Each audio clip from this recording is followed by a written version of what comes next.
ಶಿವರಾಮ ಕಾರಂತರ ಬಡಾವಣೆ ಸಾರ್ವಜನಿಕ ಅರ್ಜಿಗೆ ಅಸ್ತು ಅಂತ ಅಂದಿದೆ. ಇದ್ರ ಬಗ್ಗೆ ಮಾಹಿತಿ ಕೊಡ್ತೀನಿ. ಇನ್ನು ಸ್ವಲ್ಪ ದಿನದಲ್ಲೇ ಇದು ಎಷ್ಟು ಸ್ಕ್ವೇರ್ ಫೀಟು, ಯಾವ ರೀತಿ ಅರ್ಜಿ ಸಲ್ಲಿಸ್ಬೇಕು, ಎಲ್ಲ ಅಪ್ಡೇಟು ಬಿ ಡಿ ಎದವರು ಕೊಡ್ತಾರೆ. ಈಗ ಸದ್ಯದ ಕೋರ್ಟಿಂದ ಅನುಮತಿ ಸಿಕ್ಕಿದೆ. ಸಾರ್ವಜನಿಕ ಅರ್ಜಿ ಕರೆಯೋದಕ್ಕೆ ಕೋರ್ಟಿಂದ ಅನುಮತಿ ಕರೆಯಲಾಗಿದೆ.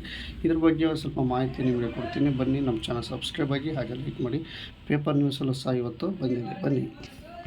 ನಮಸ್ಕಾರ ಫ್ರೆಂಡ್, ನಮ್ಮ ಚಾನಲ್ ಸಬ್ಸ್ಕ್ರೈಬ್ ಆಗಿ ಹಾಗೆ ಲೈಕ್ ಮಾಡಿ. ಫ್ರೆಂಡ್, ನಿಮಗೆ ಏನು ವಿಡಿಯೋ ತೋರಿಸ್ತಾ ಇದ್ದಾವೆ ಶಿವರಾಮ ಕಾರಂತರ ಬಡಾವಣೆ, ಬೆಂಗಳೂರು ಉತ್ತರ ಭಾಗದಲ್ಲಿ ಬರುವಂಥ ಶಿವರಾಮ ಕಾರಂತರ ಬಡಾವಣೆ. ಫ್ರೆಂಡ್, ಹೆಸರುಘಟ್ಟ ಬೈ ದೊಡ್ಡಬಳ್ಳಾಪುರ ರಸ್ತೆವರೆಗೂ ಇದು ಸುಮಾರು ಸೈಟ್ಗಳು ಇಲ್ಲಿ ನಿರ್ಮಾಣ ಆಗಿದ್ದಾವೆ.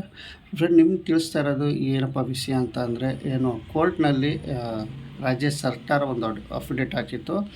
ಈ ಶಿವರಾಮ ಕಾರಂತರ ಬಡಾವಣೆಗೆ ನಾವು ಅರ್ಜಿ ಕರೆಯುವುದಕ್ಕೆ ಅವಕಾಶ ಕೊಡಬೇಕು ಅಂತ ಇಲ್ಲಿ ರಾಜ್ಯ ಸರ್ಕಾರ ಬಿ ಡಿ ವತಿಯಿಂದ ಇಲ್ಲಿ ಅರ್ಜಿ ಸಲ್ಲಿಸಿತ್ತು. ಹೈಕೋರ್ಟ್ಗೆ ಮತ್ತು ಸುಪ್ರೀಂ ಕೋರ್ಟ್ಗೆ ಇದು ಹೈಕೋರ್ಟ್ಗೆ ಸಲ್ಲಿಸಿತ್ತು. ಸುಮಾರು ಒಂದು 2 ಸರಿ ಸಲ್ಲಿಸಿತ್ತಂತೆ. ಅದು ತಿರಸ್ಕಾರಗೊಂಡಿದೆ. ಈಗ ಮತ್ತೆ ಏನು ಕೋರ್ಟಿಗೆ ಒಂದು 100,100 ಕೋಟಿ ಏನೋ ನಾವು ಖರ್ಚು ಮಾಡಿದ್ವಿ, ಇದು ಬಡ್ಡಿ ಕಟ್ತಾಯಿದ್ವಿ. ಜನಗಳಿಗೆ ಅವಕಾಶ ಕೊಡಬೇಕು ಅರ್ಜಿ ಕರೆಯೋದಕ್ಕೆ. ಇದು ನೀವು ಅವಕಾಶ ಕೊಡಬೇಕು ಅಂತ ಇಲ್ಲಿ ರಾಜ್ಯ ಸರ್ಕಾರ ಇಲ್ಲಿ ಕೋರ್ಟ್ಗೆ ಕೇಳಿತು.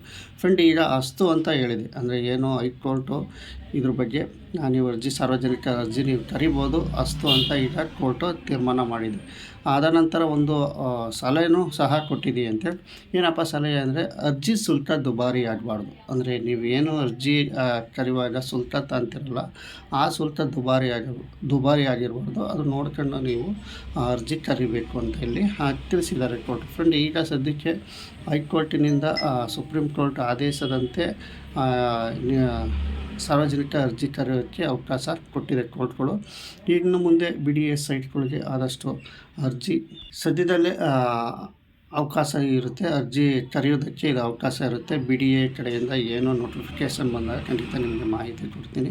ಯಾಕೆಂದರೆ ಇಷ್ಟು ದಿನ ಕೋರ್ಟ್ಗೆ ಕಾಯ್ತಾಯಿದ್ರು, ಅಂದರೆ ಕೋರ್ಟ್ ಆದೇಶ ಕಾಯ್ತಾಯಿದ್ರು.